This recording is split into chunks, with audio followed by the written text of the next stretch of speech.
In our country today, income inequality is getting worse and worse. Something's wrong, and people know it. Even a dog knows the difference between being stumbled over and being kicked. I've never, ever in all my years in government seen anything like this. I don't admire the Koch brothers. I'm not against people who make money, that's fine. But what they do with their money isn't fine with me. The Koch brothers, they are bound and determined to do away with government. The streets! Our streets! Billionaire brothers Charles and David Koch are the poster boys for the top 1%, using their money and power to fuel the growing inequality in America. Day in and day out, we see the Kochs using their billions to purchase politicians and policy, taking a terrible toll on democracy as they knock down the middle class, stomping on poor people. The Koch boys claim to be self-made men. Yeah, made by their father Fred, who made his fortune in the oil business in the Soviet Union of the 1930s. Stalin himself brought Fred Koch into the Soviet Union to build oil refineries and teach them how to be oil engineers. Fred Koch came back to the United States after taking money from the Soviet Union and used that money to start his own oil empire and accumulated millions in a short time. Fred Koch wrote screeds against the civil rights movement, saying that it was communist-driven and that white children should not go to school with black children. He said it would lead to the mongrelization of the races. This is the climate that the two brothers, Charlie and David, grew up in. And then they inherited a big pile of money from Daddy Fred. And then they put that into their own organization and helped build it up to where it is now. An enterprise that, so far, has put over $100 billion in the two Koch boys' pockets. Koch Industries is the second largest privately held corporation in the country. They have holdings that range from oil and gas to paper products, forestry, consumer goods, plastics, and ranching. And the most important thing is not that they have wealth, it's what they're using that wealth to do, to run roughshod over the American people. Koch Industries is filthy, one of the top 15 polluters in our country, responsible for up to 300 oil spills. They paid over $100 million in fines and legal settlements, and a federal jury found that Koch Industries stole oil from American Indian lands, which their younger brother, Bill, blew the whistle on. Koch Industries has a philosophy that profits are above everything else. The Koch brothers are trying to buy America. Over the years, the Koch brothers have spent over $80 million on at least 85 organizations to serve their agenda. The Kochs have set the stage by building an ever-growing right-wing presence called Kochtopus. Through this vast network, scripts are written. We instituted a photo ID requirement for every voter. Actors are cast. Regulate CO2 under the Clean Air Act is wrong and should not be allowed to stand. And the show is played out on a national stage. But if the curtain is pulled back, we discover that the production is all under the direction of the Koch brothers. $10,000 to the Pacific Legal Foundation. $20,000 to Representative Fred Upton, chairman of the House Energy and Commerce Committee. Over $10,000 to Republican Senator Ron Johnson of Wisconsin. $9,000 to Republican Representative Paul Ryan. $35,000 to House Speaker John Boehner. $250,000 attacking the economic stimulus. $250,000 Over on negative ads in the 2012 campaign. $23,000 to over $2 million to the Institute the Republican for Governors Association. $3.5 million on a promoting nationwide term limit campaign. legislation. Pro-business over $1 million. $3.4 million on $8 million. $1.4 million on 80% Libertarian vice presidential candidate. $8.7 million $7.9 million to start citizens. The Libertarian, $14.2 million. 2012 election cycle, $400 million. They are interested in using the money they make to buy a political system that allows them to become dominant players in the shaping of the country.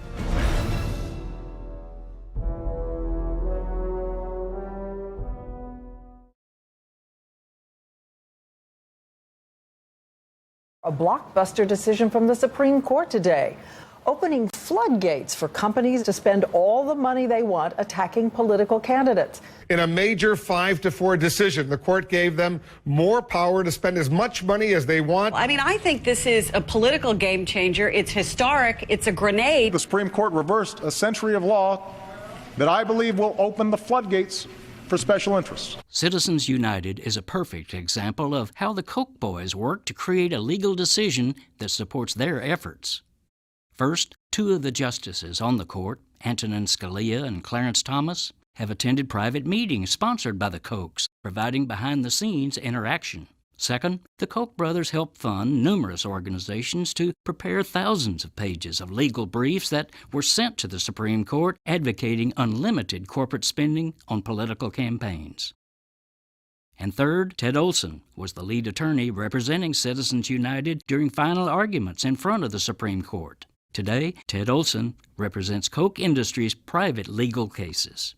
So now, the Kochs use the law they helped to write to spend millions more in their efforts to buy the public policies they want.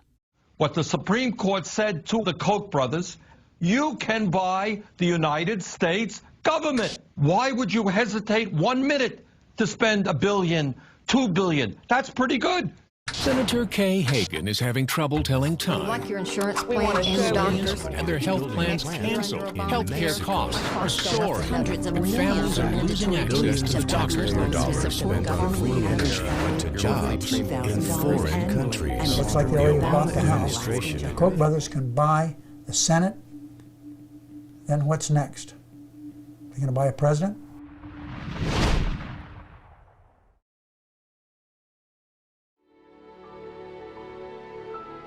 In terms of academic achievement, Wake County is a nationally recognized school system.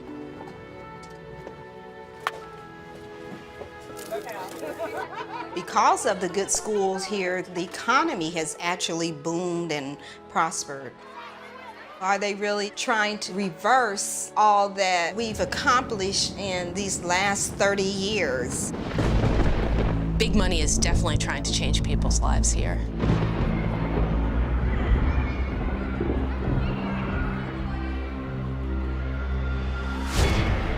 The Koch brothers are fabulously wealthy billionaire oil barons. Free enterprise, capitalism is alive and well. It does appear that the conservative think tanks and foundations are eager to move back to an earlier time in terms of the way we run schools. And they're definitely pushing an agenda to resegregating the schools, but there's also a real push towards privatization. The Koch brothers, of course, have a national libertarian agenda, and they have brought it to Wake County by means of the school board elections, and they want to destroy, really, the model of equal schools, equal opportunity for every child. It has also sparked this protest right in front of the Wake County School Administration building. They do not like a large public school system, and they were determined to take it apart as quickly as they could. When the Wake County School Board threatens to turn back the clocks to an era of segregation, we must stand up and fight back.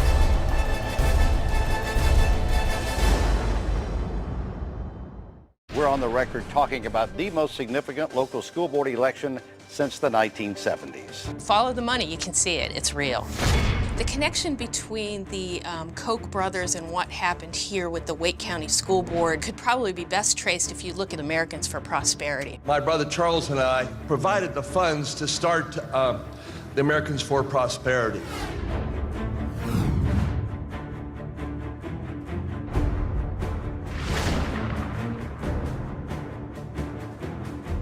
Americans for Prosperity, they were gunning for the diversity policy all along. The future of the Wake County school system is on the line. In just a few weeks, 4 of those school board seats are up for grabs. The Koch brothers didn't put money directly into the Wake School Board elections, but indirectly, Americans for Prosperity helped the school board candidates on their agenda.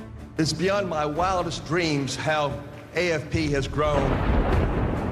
It was the Americans for Prosperity and the Koch brothers. They were like in The Wizard of Oz, the Oz behind the scene, pulling levers and making things happen. I really had no idea.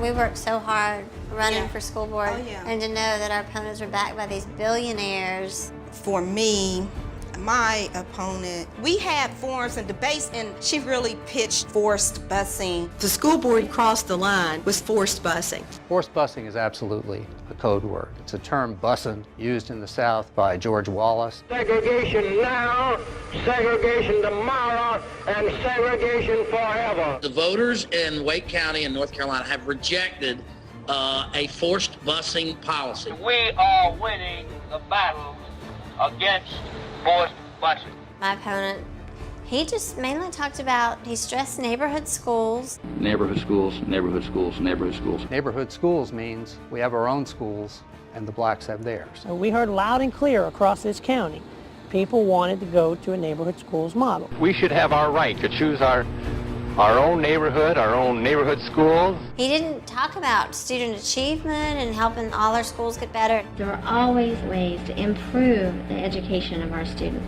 We went to a gunfight with knives. The heated race is over. Justice! When do we want now? And don't make any mistake about it. Your plan that you're putting forth today will resegregate the schools. We had no idea what the stakes were. In one election, they now have the majority needed to change the way students are assigned to school.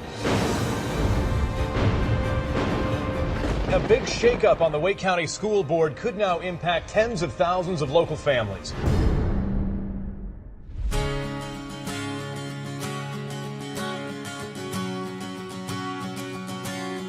People have not really taken the time to listen to the students who are actually in these programs.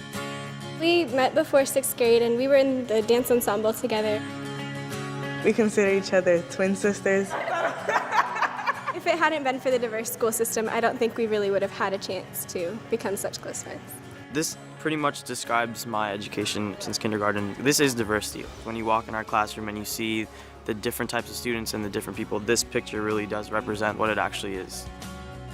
Moses, come on, it's time to get up. Let's get started. Robert, let's go. Y'all come on and let's go. We got to get ready. We want to make sure that they get the best education that public money can buy. Well, oh, there you go. One down. With that idea, we've been able to make sure that they are receiving advanced classes. The school board has started the process of phasing out the busing for diversity policy. They're moving so quickly with what they want to do. We're not going anywhere. It happens so fast, and they're going to continue. The more they have in power, they're going to change the rules, the laws, whatever they can. I think you'll find that the student voice has kind of been lost through this whole process. Let's go. The Koch brothers and America for Prosperity and that ideology is very simple. What they're actually trying to do is dismantle the whole public school system. If this policy goes through, the schools will become segregated. I don't believe the courses, they will not have opportunities to take the advanced courses. That's critical that they have opportunities, resources, so that they can become a productive citizen.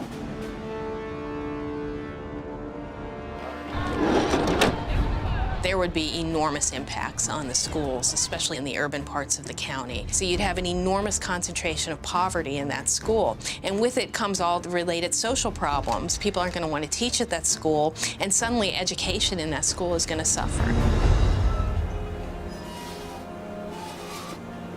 It worries me about my sons because we had a game plan. We did not think we were going to have to change. Do you have your agenda so you can see what your assignment is? If we don't get ready, it's going to be even rougher, nastier than what it is.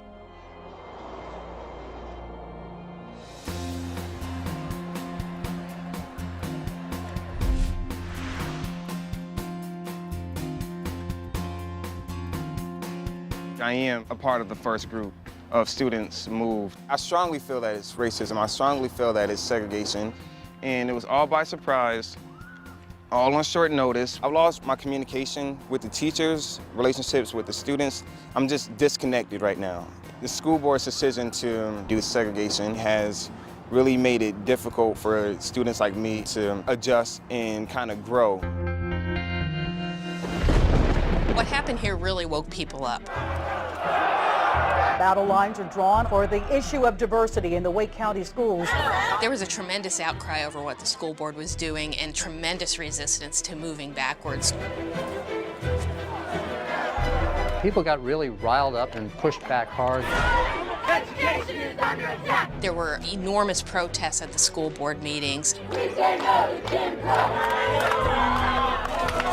People were arrested. We're heading down a rabbit hole, and we're getting so far down that rabbit hole, there's not going to be a way to get out of it. The local NAACP filed a civil rights complaint with the federal government. Fight we will for the future of our children.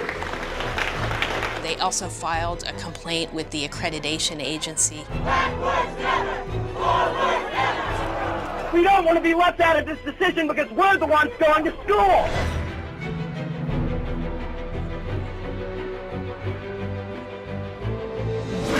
Breaking news on this election night in the Triangle, a shift in power for the Wake County School Board. A shift in the balance of power, the conservative majority no more. We're likely going to see a lot of changes. Big changes. The conservative takeover is over. This election was a rejection of the brand of politics that the Koch brothers stand for. The celebration continues. Koch brothers, Americans for Prosperity, they brought in Tony Tata. Superintendent Tata was fired. To the Koch brothers, why don't you just leave? Leave us alone. Leave our children alone. As far as the school board in Wake County is concerned, the Koch brothers, they are an unpleasant memory. They failed. Things have calmed down. We have the school system back that we were always proud of.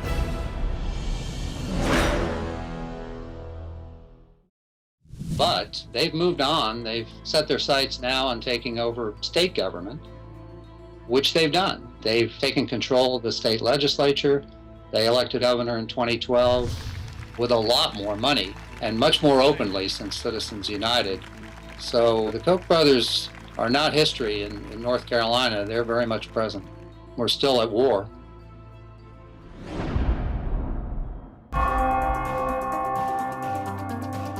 The Koch brothers have been very clever at designing their grant agreements with universities in such a way that they will exercise maximal control and influence on campus. Many of these grants come with very significant strings attached. They have very clear stipulations that give the Koch brothers excessive control over various aspects of the university's internal affairs. A school that I take so much pride in and that I believe in had effectively sold its soul to the Koch brothers for a few $1 million. They're help setting up a pattern where universities are expected to give up their values in exchange for money. Programs that they start tend to be one point of view only. They now have financial agreements with over 150 colleges and universities. They've spent tens of millions of dollars to get their point of view instilled in classrooms, amongst faculty members, and in students. The size and scope of these deals is quite significant. Thousands of students pass through those programs every year, and over time, hundreds of thousands of students are directly exposed to Koch brothers' ideology and political points of view. The university signs a contract that says they will hire someone who shares the point of view of the Koch brothers. They have an immense amount of influence over who those professors are and what they teach and what they publish and what research they do and what they say in the classroom. We depend on universities to provide a kind of knowledge that is not owned or bought or sold. Since the Renaissance, we've had academics who do research independently, and we learn as a society from them. What the Koch brothers have done is strip that segment of society in a way so as to promote their own ideological agenda. This is a major threat to the country. The Catholic University of America, founded to serve this purpose, to be the national university of the Catholic Church.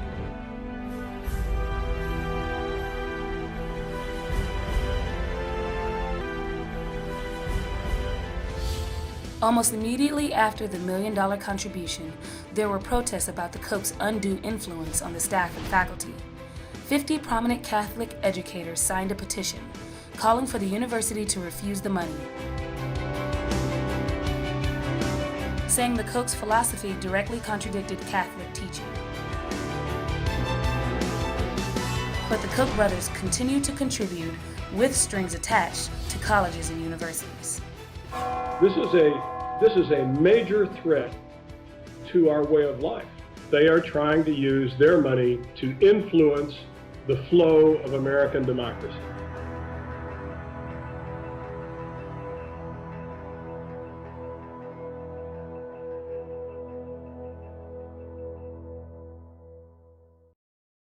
Billionaire industrialist and my future face twin, Charles Koch. In an interview with the Wichita Eagle, the cute Koch said he wants to eliminate the minimum wage because it creates a culture of dependency.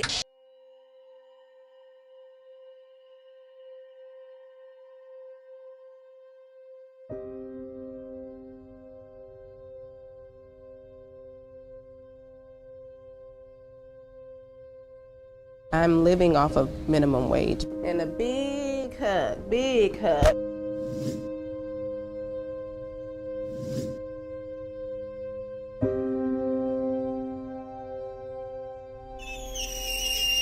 Being on minimum wage, it's really hard getting by. I live on, my house is through Section 8, but I can't afford to find anything extra or anything better.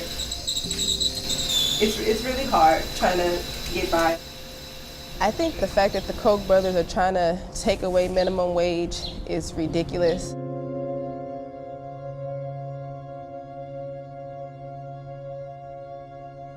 I'm just filling out the forms that, my public assistance they require in order to get assistance with anything.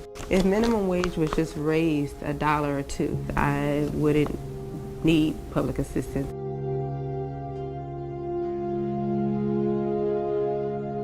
$13 million a day sounds wonderful, and I couldn't imagine anybody making that much, even being concerned with somebody making minimum wage. It just doesn't make sense to me how they could even consider taking it away or lowering it. If anything, I think they'd be giving back and helping us. When you share together, the fun just never ends. The end.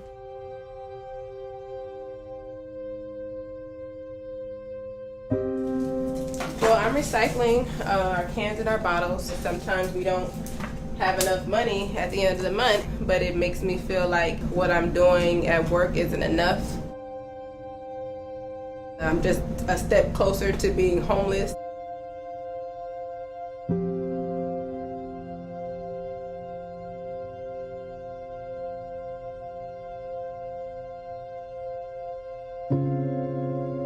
It really angers me that billionaires like the Koch brothers have the audacity to create laws and fight certain laws that determine the way I provide for my family. We're not asking for a wage to live upon. We're asking for a wage to get by on. Right now, I'm just making $8.25 an hour, which is not enough. It's very difficult for me. Why would the Koch brothers want to take that minimum wage away from me if I barely make enough money to living? I struggle with, providing daycare, childcare. Sí, a mí me gustaría ver a los hermanos Koch caminar una milla en mis zapatos. When I see about the Koch brothers' homes, I believe because you don't need that many houses that big for some. Like, probably my apartment is as big as one of their bathrooms. I'm just trying to provide for my family. That's it. Sí, el salario mínimo, con el salario mínimo tú vives al día y aparte de que vives al día siempre estás endeudada.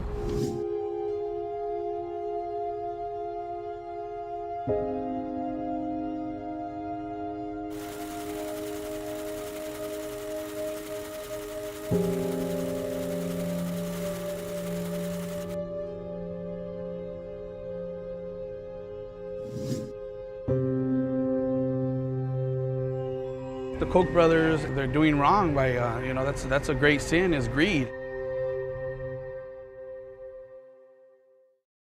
I have been fighting all year to stamp out voter fraud. Because if even one fraudster shows up at the polls in November, that would tarnish the integrity of an election that the Koch brothers paid good money for. Voters will now be required to show an ID at the polls. A suppression tactic to undermine the right to vote. The impact will be felt most heavily among the poor, the elderly, minorities. They hit students extra hard. A push to make it as difficult as possible to vote. It disenfranchises a whole sector of the American electorate. The Koch brothers are behind these kinds of laws because they want to cut off the participation of people who are not behind their corporate agenda. The people most impacted by these new voter suppression tactics are African Americans, Latinos, elderly, young voters, and those with disabilities. There are 3 ways the Koch brothers are working to suppress the vote. Number 1, ALEC. ALEC stands for the American Legislative Exchange Council. This is an establishment that brings high-powered organizations like Coke Companies, the NRA, and ExxonMobil together with politicians for the express purpose of creating legislation that favor the corporations that fund ALEC. ALEC supervises and guides the writing of the legislation. Once they have the language of the legislation, they work tirelessly to get the bill introduced into as many states and counties as possible. Using the ALEC money and connections, one bill fits all. Number 2, Americans for Prosperity and True the Vote. Koch-funded Americans for Prosperity supports a number of voter suppression groups and campaigns across the country. One of the largest and most vocal is called True the Vote. True the Vote has enlisted and trained an army of citizen volunteers. They are planning to station 1 million poll watchers across the country on Election Day. True the Vote is the first line of defense for free and fair elections. True the Vote opened my eyes to a problem that has been left unaddressed. True the Vote is a citizen-led effort to ensure free and fair elections. The problem, critics say, is that those poll watchers are mostly white, and many of the polling places they will target are mostly black. They're trying to find any and everything to stop the citizens from voting. And number 3, politicians.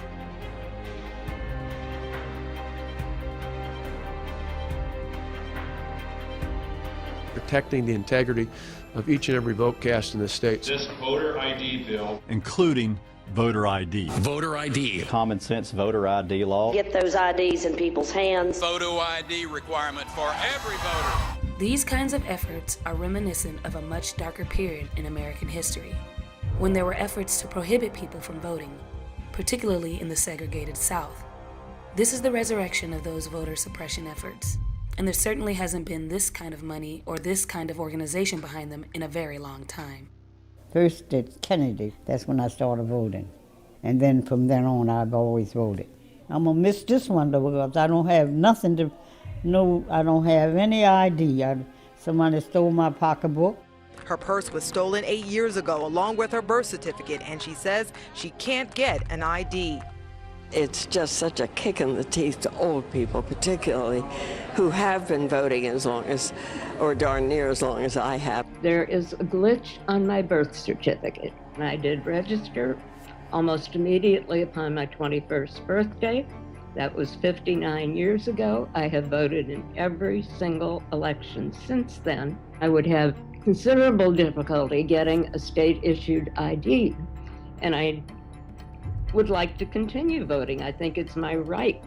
They told me at the voter registration office I had to bring in proof of my disability check, proof of my Social Security check, and proof of my handicap ID card. Why do I have to bring this? I never needed it before. The notion that we need this to prevent voter fraud isn't a good faith mistake, it's a lie. It is a way of disenfranchisement of certain segments of our society. This is a poll tax. This is requiring people to pay money to cast a ballot. And I don't think we want that in this country. Born at home in the segregated South, she's never had a birth certificate.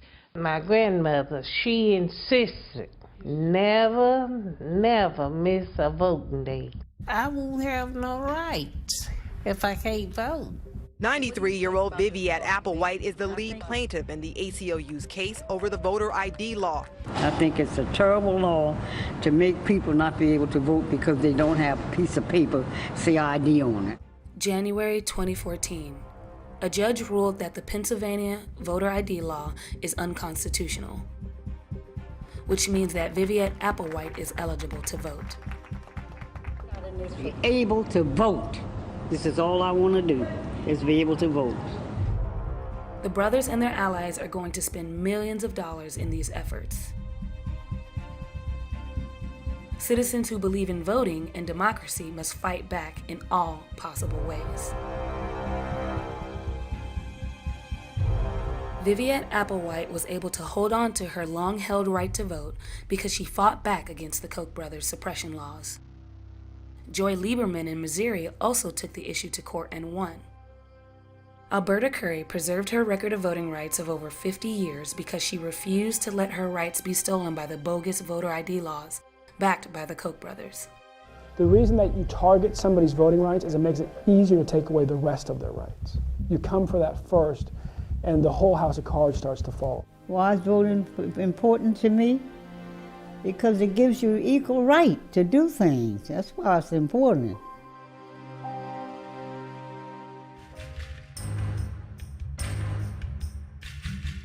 Really what we would like to see is to take the unions out at the knees so they don't have the resources to fight these battles.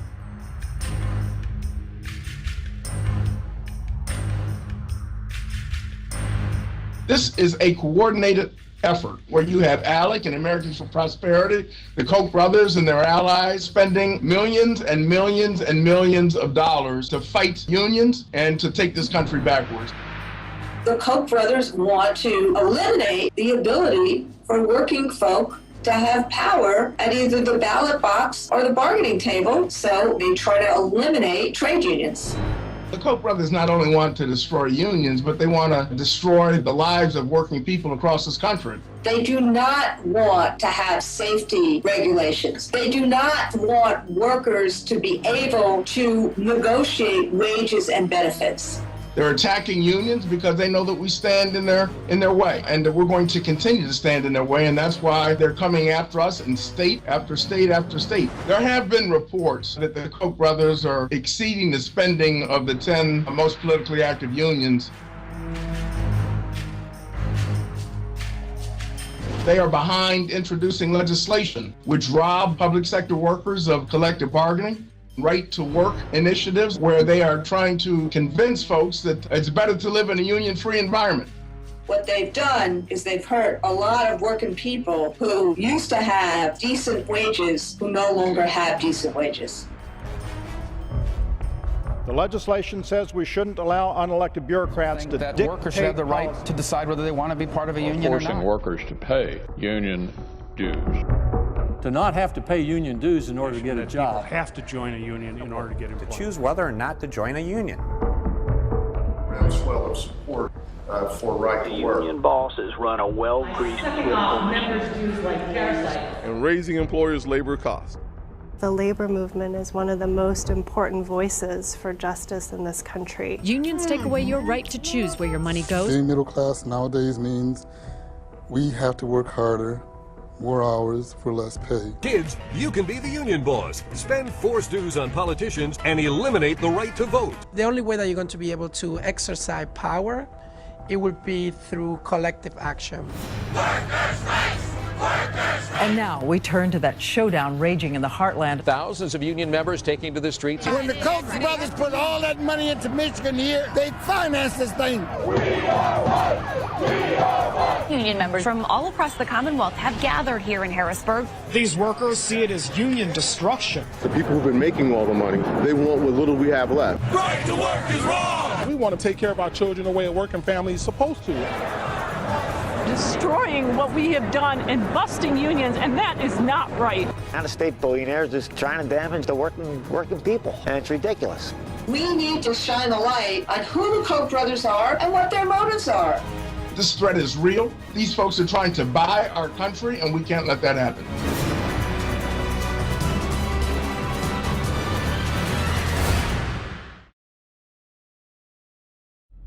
What the Koch brothers want to do is destroy Social Security, because Social Security is a federal government program that has been enormously successful.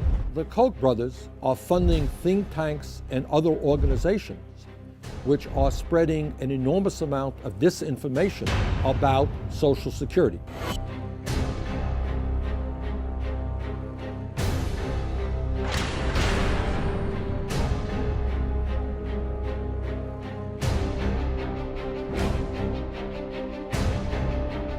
Raising the age of retirement is to ask people who are banging nails or waitresses or so many blue-collar jobs out there that you got to keep working until you're 70 years of age. That's just really unfair. Second of all, we want to give the younger generation an opportunity to get out into the workforce. The Koch brothers fund organizations, and you have economists and political scientists working there. And they are very, very good in getting on television.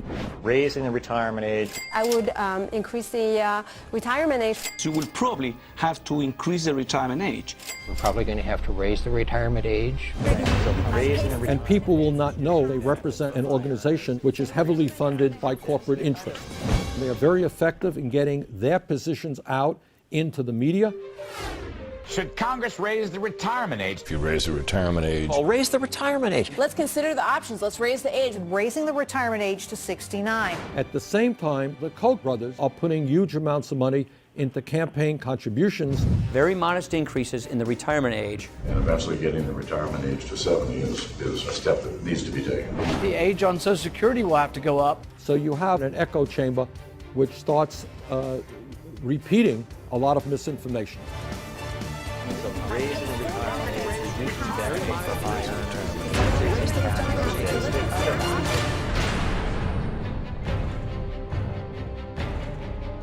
The Koch brothers are funding study after study which suggests to people that Social Security is going bankrupt. Social Security is not going broke. Social Security has a $2.6 trillion surplus. The program is actuarially bankrupt. Social Security and Medicare, they are going to go broke. The real risk is Social Security running out of money. Social Security going bankrupt. Social Security already bankrupt. Social Security is going bankrupt. The system will be bankrupt. Bankrupt federal programs like Social Security. Social Security is going bankrupt. Social Security is already bankrupt. The Koch brothers want to privatize Social Security to invest your retirement funds on Wall Street, and you may lose all of your retirement savings when you get old. Real security is based on personal accounts with real assets. I like the idea of personal accounts. The option of investing 1/3 of their Social Security payroll taxes into personal retirement accounts. The Koch brothers' job is to do everything they can to dismember government in general, and if you could destroy Social Security, you will have gone a long way forward in that effort.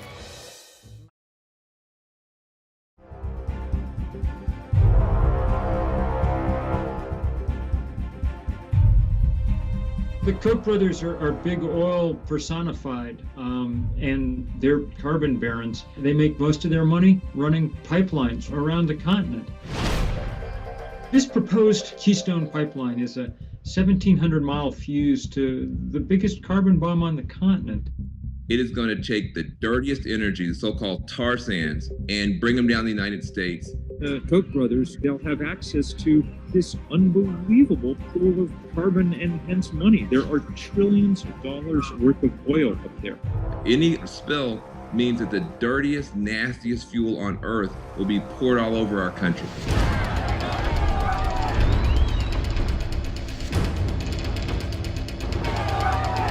Over 10,000 protesters surrounded the White House Sunday, calling on President Obama to reject the proposed Keystone XL tar sands oil pipeline. And we say tar sands, you say shut down tar sands! Shut down! Tar sands! Shut down! Yeah. We're never going to have enough money to compete with the Koch brothers. We're going to have to find other currencies to use, and sometimes it's our bodies.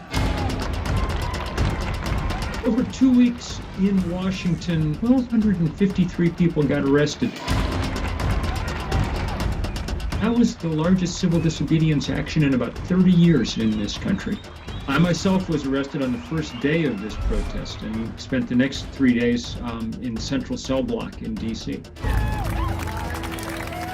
We played the game as hard as we could, making it clear to President Obama that there were people all over the country really deeply concerned about this. And in the end, that was enough to outweigh the financial power of the Koch brothers and the rest of the oil industry. President Obama making an unexpected decision on the Keystone oil pipeline. The president announcing they were going to hold off on a final decision for at least a year. The Obama administration said today it is putting off a decision on whether to approve the Keystone pipeline. The Koch brothers will scrape the bottom of the barrel with the tar sands. That is the dirtiest fuel on the planet. There's no limit to the number of communities and families they will hurt to make their money off dirty energy.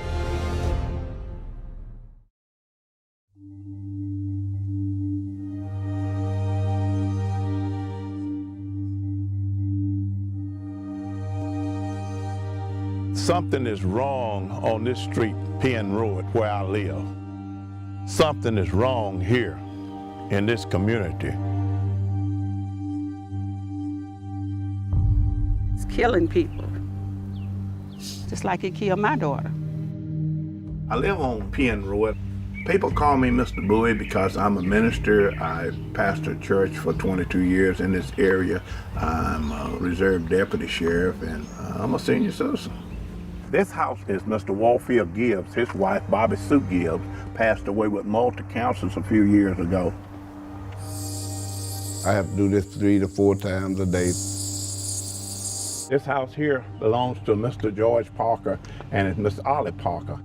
Both of them was taken out by cancer. My husband died of lung cancer, and I am having breathing problems. Mr. Tom Perkins and his wife, they live here. Mr. Tom Perkins is deceased now. He had multi-cancers. We have 15 homes in this area, and maybe 11 people has died or more with cancer, and that's unreal. What's going on here is a crime. It's just a waste. My daughter Letitia died at 43. She grew up in the neighborhood. She had a husband, a devoted husband. She had children that she really and truly loved, and I think that she died too young. She was a non-smoker. She was not a drinker, and she got lung cancer. And you know, you'll wonder where did it come from? These people are sick, they're dying. This is inexcusable. That's murderous.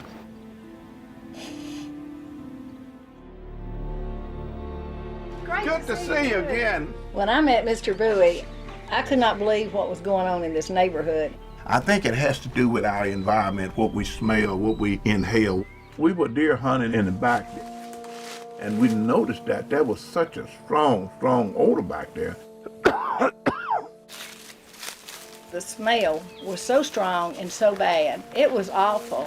They have cut this huge channel, and it's like an open sewer line. Okay. This is where the smell is coming from.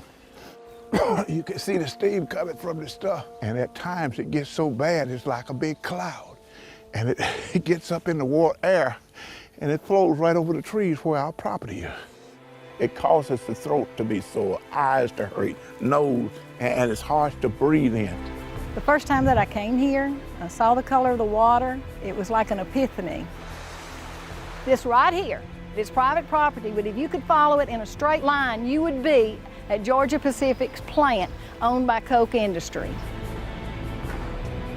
It's pitiful that Koch allowed this kind of a stuff to be dumped, just dumped. Once I saw this, I knew Koch Industries were the culprits. They know that these people are sick. Koch Industries, Georgia Pacific, they employ thousands of people here in Crossett. And it's hard to come up against a company that employs so many people. The neighborhood of Penn Row is at ground zero. Right through these woods are these ditches carrying these various types of pollutions from the Georgia Pacific plant. And that industrial process includes the use and discharges to the air and into the water of a lot of nasty chemicals. The Georgia Pacific complex in West Crossett releases millions of gallons a day of wastewater into a whole series of ditches One might characterize these exposures as a ticking time bomb to the people's health that are breathing the air that's flowing from these open ditches. It's such a hard battle that these people have here. They don't have money, and their state representatives are all influenced by the Koch brothers and this whole system they have put together to be able to do whatever they want to. The Senate will come to order. Koch brothers' direct contributions has been an investment well worth it. It's certainly a lot less expensive than actually having to retrofit factories. The EPA will have doors locked and the lights turned off. Koch Industries not only manipulates the political process, but more importantly to me is they manipulate the public into believing that the EPA is killing jobs. The EPA is intent on taking matters into their own hands, which will result in a bleeding of jobs. It is a problem when politicians are calling EPA and saying, leave them alone, rather than calling them and saying, do your job and clean it up. This bill is about protecting jobs. Jobs. What they try to do is just shut down this machine called America. Koch is using natural streams to transport waste, and this is not allowed by the Clean Water Act. And they can do it because EPA lets them do it.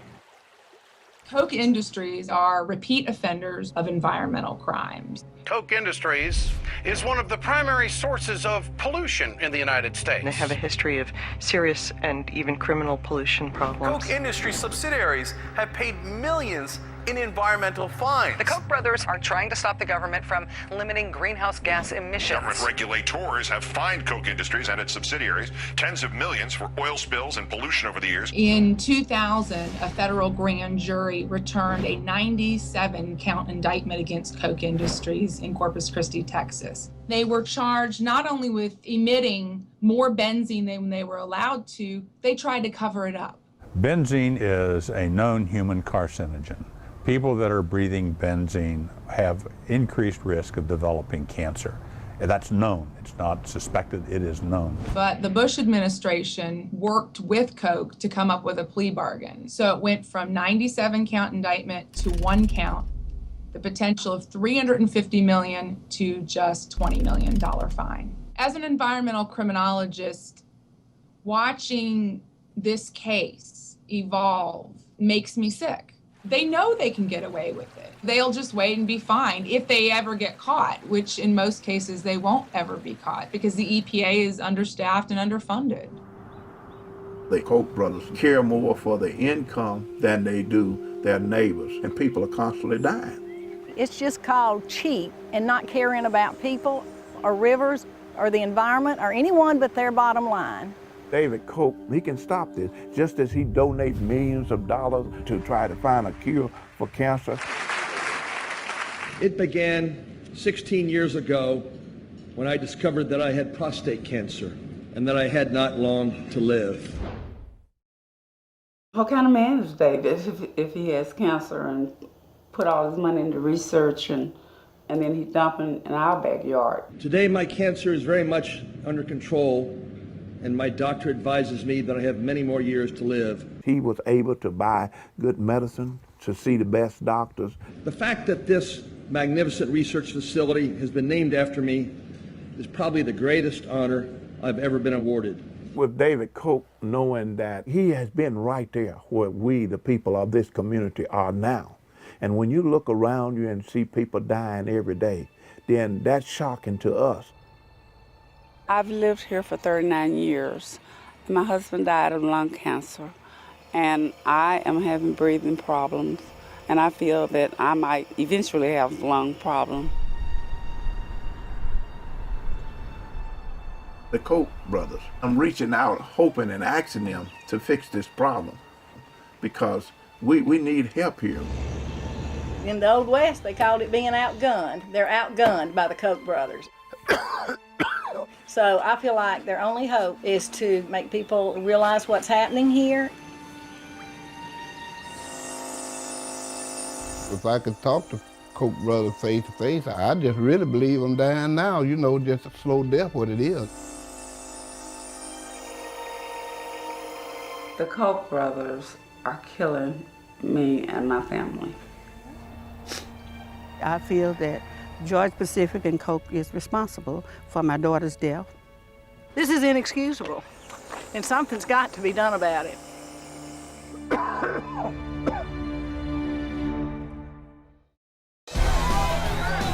Once we expose the wealthy and powerful individuals that seek to game our political system, that's where citizens get to step into the process. We get to say, no more. Bad enough that we have to fight the Koch brothers in terms of what they're doing to our planet. We shouldn't have to fight with them also about what they're doing to our democracy.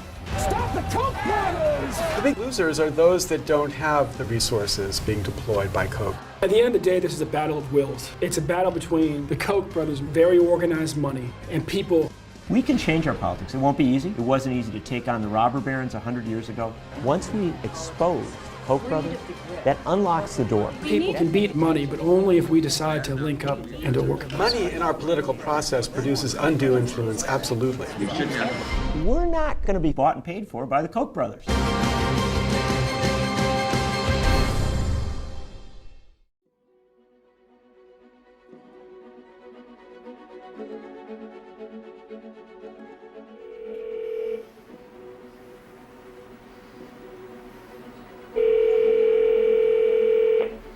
Good afternoon, Koch Industries. Hi, this is Jim Miller from Brave New Films. I'm producing a documentary about the Koch brothers and wanted to speak with David Koch about it. Koch Industries, how may I direct your call? Hi there, my name is Jordan. I'm calling from Brave New Films. We're working on a documentary about the Koch brothers. May I speak to David Koch, please? Okay, do you think you could hold on for just a moment? Certainly. Thanks. I wanted to see if I could talk to Charles Koch today to get a response about some of the issues we raised.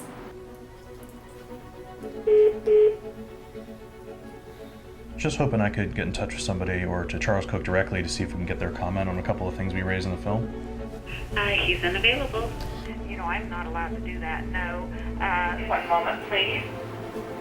Let me connect you let me put you on hold and see if this lady is available. One moment, please. Okay.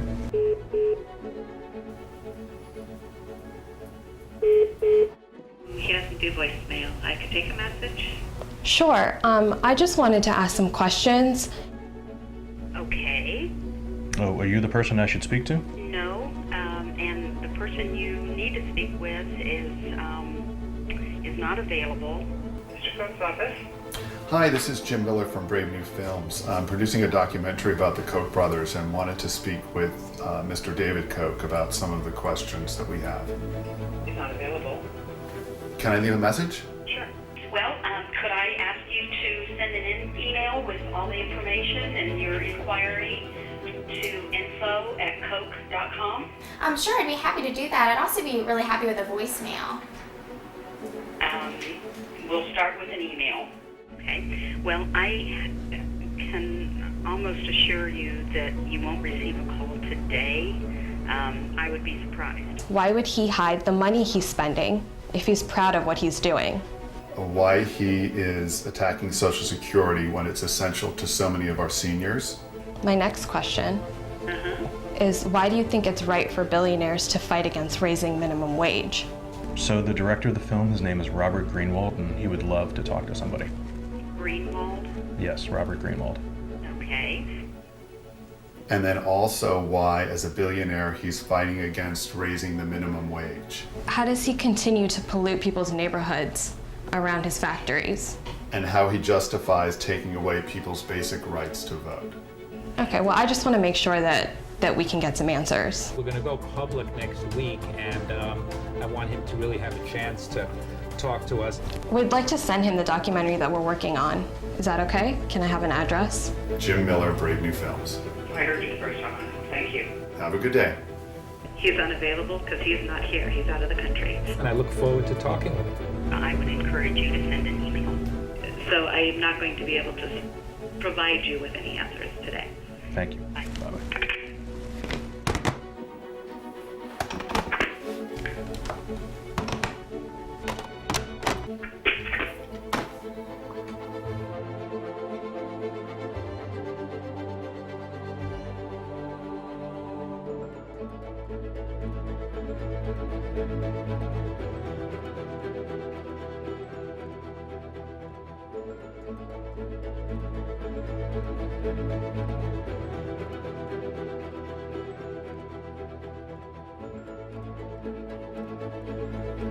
you.